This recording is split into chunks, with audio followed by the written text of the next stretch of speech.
like it. Remember last year was supposed to be we supposed to do the Jefferson Shuffle, which you told me you were gonna beat me on that, but we still gotta have that. We still gotta have that showdown. You ain't ready for that. You ain't ready for that. What's been up? You been a little busy? We've been a little busy. You been a little busy? It's been good though, man. Like I said, thank God we're in Maryland. There you go. Because I think it's good because I think the country is just realizing that Maryland's just moving different. Maryland's moving different. Maryland, it's like we that we in Maryland, we really believe that things don't happen to us, we make things happen. Amen. And no matter what else is going on, no matter what other noise that we continue hearing in other parts of the country, and the fact that Washington D.C. is now closed. Wow. I mean, and honestly, like it's actually kind of crazy to me because I think about it where only Washington D.C. can do that. Right. I mean, seriously, could you imagine if I walked in one day, I was like, you know what? The state of Maryland, we are now closed. Like, what does that even mean? Or could you imagine a family doing that? Like, could y'all imagine walking to your family for dinner and be like, you know what, y'all, we're closed until further notice. Like, only Washington. But closed, but put a guard in front of the door. There you go. Put a guard in front of the door. That's right. And by the way, tell people to come in and work, but we're not going to pay you for it. Well, that too. Yeah. I mean, we got folks in Maryland. I'm glad y'all allow me a chance to get something off my chest. I'm about to say, because I think that's the question I'm supposed to be asking. So I'm just serious. We got people, we have Marylanders who they are forcing to go to work but not paying. And we have people, and these politicians in Washington, D.C. are being paid and not working. Like, it is fascinating to me. But anyways, like I said, in Maryland, thank God we're in Maryland. We move different. So I'm going to do something a little softer. How about that, man? I love it. The last time you and I chatted at Expo, if you remember, it was on December the 4th, 06. That's right. Right? But we got a very powerful day. Oh, bro, I'm talking about. Ice so cold. we got some 06s. We got some ices in the house. So we got, So we do? Yeah, man. All right, 1906. Okay. That's what I'm talking about. So had to get out the way. You do know everyone else is like, what is going on right now? But take our international friends, That is true. So we had Nicola. Am I here earlier? Outstanding. He did wonderful. And we had Dr. Pines as well. Outstanding. And something about quantum kind of was mentioned. A little bit. They talked about qubits and entanglement and all that. We're going to bring it up a little bit. Yeah. You've talked about the capital of quantum. Yes. What does that mean? And by the way, if I may, Governor, we got entrepreneurs here, right? Yeah. Let's talk about what that's going to mean for an entrepreneur. Yes. To put them in capital of quantum. Well, it's beautiful because, and first I want to say to everybody, particularly those who are not from Maryland, welcome. And what a joy it is to have you here in the state of Maryland. I view the world in two categories. It's Marylanders and it's future Marylanders. And we are really proud that Maryland truly is the epicenter of the entire quantum movement. Amen. That's taking place. And the thing about it is, no matter what industry you are in, no matter what your focus area is, quantum is going to not just help to impact you. Quantum is going to help to transform and mobilize your industry and your area. I don't care if we're talking about healthcare. I don't care if we're talking about education. I don't care if we're talking about infrastructure development. I don't care if we're talking about computer science.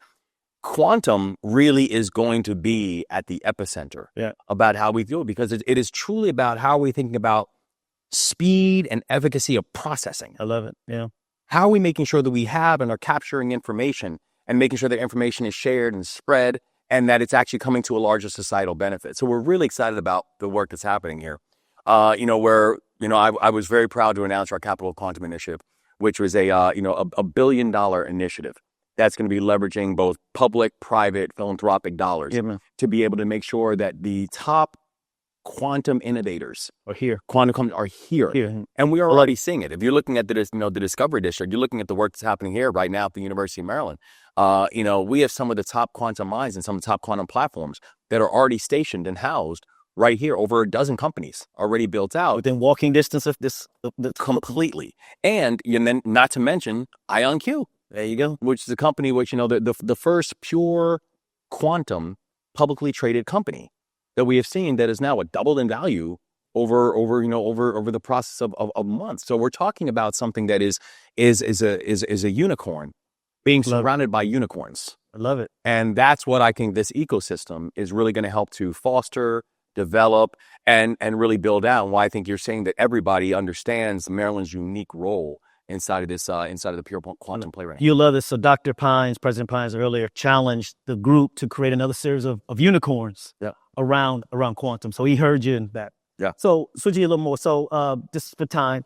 So right here in front of us, we have some representatives from the Kingdom of Jordan. We actually have the ambassador from the Kingdom of Jordan here. See you again. We have some from South Korea, Taiwan.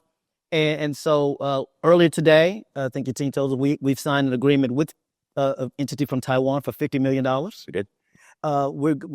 We signed a deal with Kate. Thank you. With K Unicorn, a VC out of South Korea. We'll be signing in a few hours with the Kingdom of Jordan and with the Korean Foreign Adventure. So the question with all that was my advertisement. Yeah. FDI, Foreign Direct Investment. What does that mean for Maryland and particularly for entrepreneurs as we drive this economy that you're trying to drive? What does these dollars coming from these countries mean to you and mean to the Maryland? FDI is going to be a huge part of how we think about larger measurements of both economic growth and economic diversification. Mm-hmm. And I think both of those two things are happening simultaneously within our state. First, it's how do we focus on a measure of economic growth, because that is something that, just being completely frank, you think about with Maryland, it was something that we were lacking before. Where if you look at the 7 years before our administration came on board, we were spending had increased by 70% in terms of the state budget. We just weren't growing, where GDP had essentially remained flat during that time period.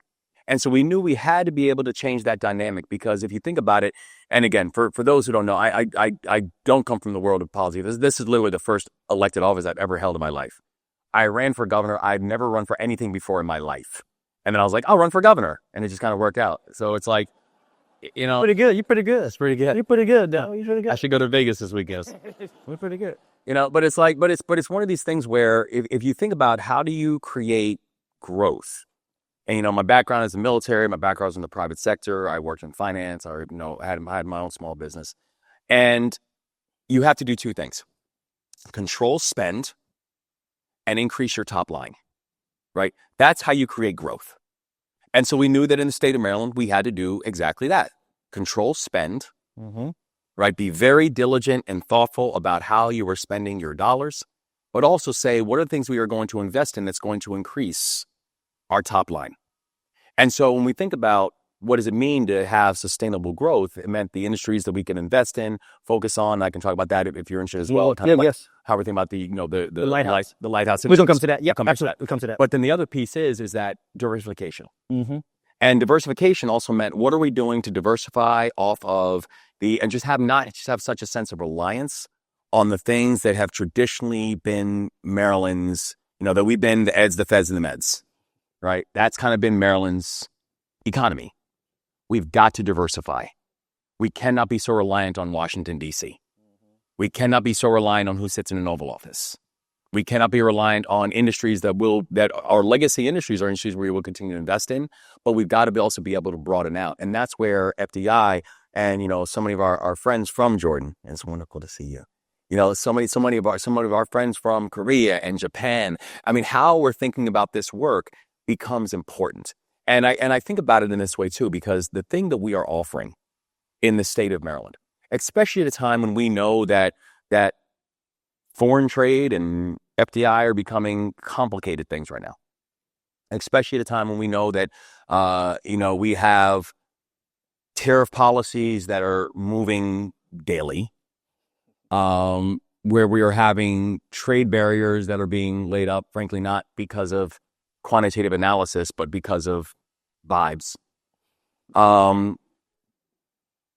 We want to show that in the state of Maryland, we believe in stability. We believe in consistency. We believe in friendship. And we take those things seriously. And we believe in supporting our allies in the work. And the thing that we just want to be able to show and why FDI does become important is there is a natural interest for people to be able to enter into the U.S. market and have access to U.S. customers. And we don't know if there's a better place to be able to do that than the state of Maryland. Amen. And we are very much prepared.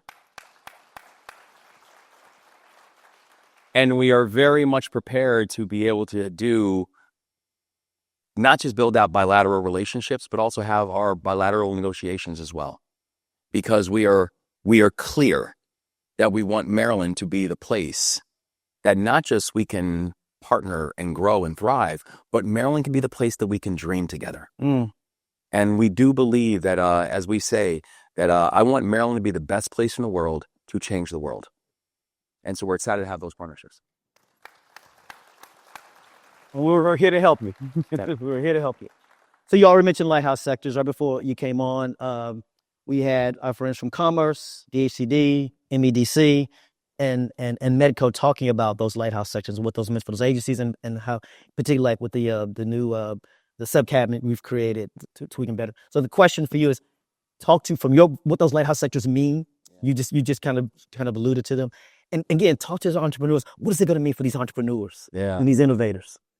It's great. And by the way, I just want to say thank you to you, Char, for the leadership that you and our entire team over at TEDCO showing. So, round of applause to you, and thank you. Thank you for everything you continue to do. What a joy it is to work with you. So the reason that we have Lighthouse Industries is because it really comes back to a basic idea that, and again, I don't come from the world of politics. I come from the private sector and the military, and I ran one of the largest poverty fighting organizations in the country. And if you talk to any CEO, and you ask them, so what do you do? There is not a single CEO worth a grain of salt that's going to say, everything. I do everything. That's not a business model, right? What do you do? What do you specialize in? What do you focus on? Because that will tell you everything you need to know about how do you think about sustainable growth, and how do you think about the places that you want to be able to gain advantage on. And the problem was when we first came on board, and I'm taking a look at our balance sheet, and I'm taking a look at how we had framed a lot of these things out, we had people doing really, really hard and good work. But the problem is like, for example, if you look at our balance sheet, it looks a lot like peanut butter, where it's kind of like all spread, and it's all spread pretty evenly, right? We've got to focus, and we've got to find what are those industries that we won't lose at, because there's no reason for Maryland to lose at those industries, because we have some of the greatest assets inside of those areas. And I think about it, it's something where, for a lot of these other states, the reason that they win in certain industries is not just because, it's because they made a choice, right? The reason that Massachusetts became this global behemoth in biomed and biomed technology and biotech wasn't just because, it's because their administrations of years past decided, they were like, listen, we have these institutions of higher education, et cetera, so we're going to invest in those areas. And they became the global leader of biomed, biotech, et cetera. Same thing with, take a look at Kentucky and EV battery technology. EV battery. Right? There is no reason for Kentucky to be the global leader in EV battery technology. I mean, their bourbon's fine, but it's like, I don't know what incentive they have, but they made a decision. We're going to invest in something we think is going to be a growth industry, and they did, and now Kentucky is outpacing most other states when it comes to EV battery technology. So when you think about the certain lighthouse industries that we have in the state of Maryland, you think about things like life sciences. You think about things like IT, and IT that includes everything from cyber and quantum and AI. You think about things like aerospace and defense. The reason that we have chosen those industries as our lighthouse industries is Maryland is the home of NIST.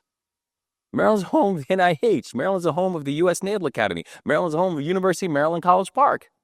Maryland's the home of Johns Hopkins University. Maryland's the home of U.S. Cyber Command. Maryland's the home of Fort Meade. Maryland's the home of dozens of military installations and military bases. Maryland's the home of the top number of TS clearances inside of this entire country. Maryland's the home of one of the top levels of PhDs, top numbers of PhDs that we have in the United States of America are housed and living all in the state of Maryland. Tell me why we are not the global leader in life sciences, IT, and aerospace and defense.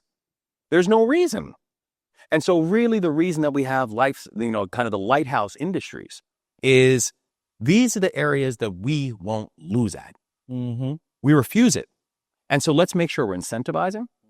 Let's make sure that we are coming up with the proper pathways for businesses to want to choose the state of Maryland and stay in the state of Maryland. Let's make sure we're lining up with our institutions of higher education and creating that pipeline for our leaders, and not just teaching, for so many people in our higher education system how to be employees, but how to be employers. I love it. How to create the businesses. Let's make sure we're investing in things like our Road to Careers initiative or our EARN program, where we're working in partnership with the Maryland General Assembly to ensure that we actually have funds available to create educational frameworks that we're actually then pipelining people into these industries. Let's make sure we're not doubling or tripling, but we actually have quadrupled in apprenticeship programs and trade programs, specifically apprenticeship and trade programs in these industries of the future and in high growth and high employment areas.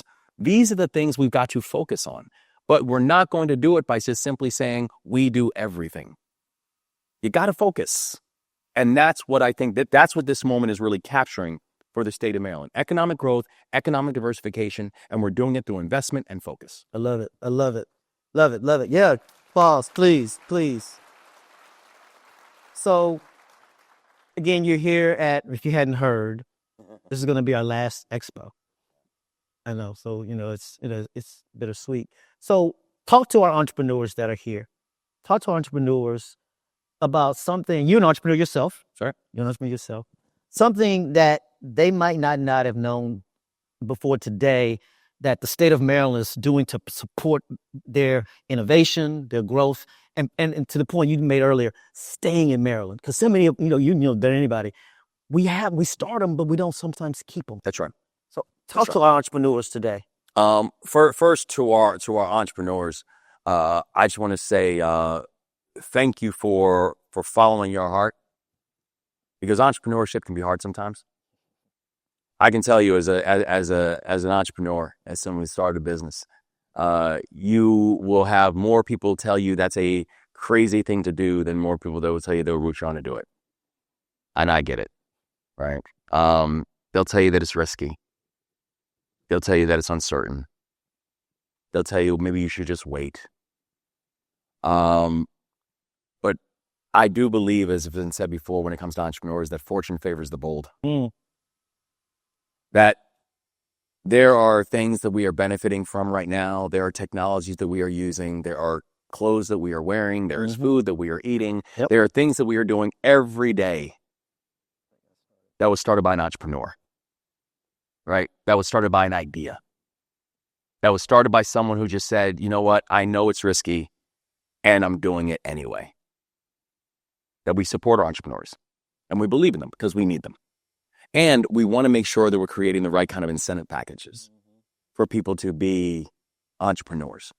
It's the reason that we have done things like investing in startup capital for entrepreneurs, particularly startup capital entrepreneurs in our industry, in our lighthouse industries, right, and industries of the future. It's the reason that Maryland is very unique in the fact that we have things like the TEDCOs and the MEDCOs, where these are actually really unique frameworks, where you have access to capital and access to leverageable capital to be able to help to grow and sustain inside of your area. It's the reason that you have things like the Maryland, the Maryland Economic Council working in partnership with these organizations, because you're absolutely right.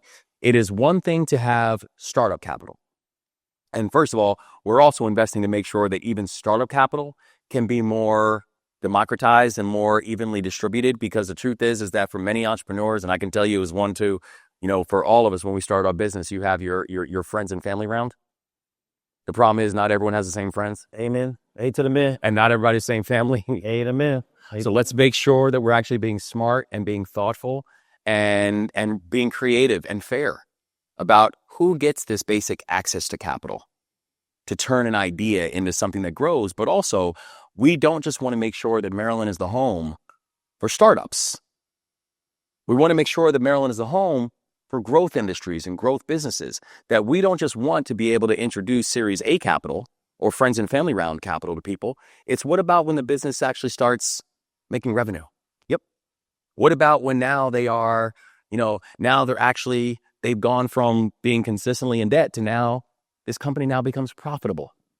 What about when I go from now going from friends and family, maybe even a Series A round, to now I'm going on to late Series A or Series B rounds or Series C rounds? That we don't want Maryland to be the farm system. I refuse to be There you go. anybody's farm system, There you go. right? These are the things that we want to be able to think about is all up and down the capital stack and all up and down the life cycle of our businesses, of our industries, particularly industries that we want to grow and dominate in, that we are committed to making sure that we are making the proper kind of investments and creating that kind of ecosystem for our entrepreneurs. And so to all of our entrepreneurs, particularly all of our entrepreneurs that are working in Maryland, I can tell you right now, you are in the right spot. There is not a better state in the country that is going to better support your ambitions. There's not a state that's going to make sure that you are lifted up and growing and supported. I think you heard from Nicola, you heard from the folks from IonQ today. We did. You know, if you need any other example about what it means to start, grow, build, and stay in Maryland, look at IonQ. And look at what's happening with their growth trajectory. And the goal that we want is, while I celebrate the work of IonQ, they don't need to be alone. Amen. I want to create a whole bunch of IonQs all throughout Western Maryland, the Eastern Shore, Prince George's County, the Baltimore region, Southern Maryland. The reason we're investing in doing things like investing in, like, whether it's bringing, Hitachi over in Western Maryland, whether it's investing in things like broadband on the Eastern Shore, where, we were just down the Eastern Shore, and where I said I have an absolute full commitment of making sure that we are going to get this entire state wired with broadband access, where just a month ago, we were out in Smith Island, a place that a governor ain't been since, 1994, out there announcing that Smith Island now has broadband access to everyone there, that we are going to have that right now, where 99.5% of the entire state is wired. We will have the entire state wired with broadband by 2027. Everywhere across the state of Maryland, we want to be very clear to all of our entrepreneurs. You are not going to find another state that you're going to be more supported in, but we are going to do everything that we can do to make sure that your dreams actually come true in our state. I love it. Delegate Phillips and I were talking earlier about a friend, Delegate Phillips. Outstanding. He's not a bad. He's okay. About, I use the term stickiness. How do we keep it sticky? How do we make it more sticky? Yeah. Look, as we got to close out here, but you started out talking about the political macro situation. Yeah. It is what it is. How do we navigate these changes? How do we find a way through this? And I know you don't control everything that happens in Washington, D.C., but what are we doing here in Maryland to navigate these changes? We lead. I'm telling you, like, the way I think about this moment is, I can't control what other people do. Amen.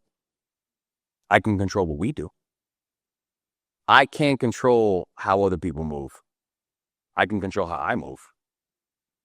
And so I just think right now that in a time of chaos, what people oftentimes most look for is calm. Mm. In the time of uncertainty, I think what people oftentimes most look for is certainty. And the thing that I know is that I am always going to ride for my people.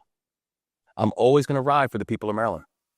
And I think that the people of Maryland, they know that, and I think the people of this country realizing that Marylanders, we're soldiers.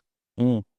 We take care of each other. We fight for each other. We lead, we innovate. And so I'm a firm believer that, that there are other people, and I've seen it. There are other people, there are other states who are kind of like, they're putting everything on pause.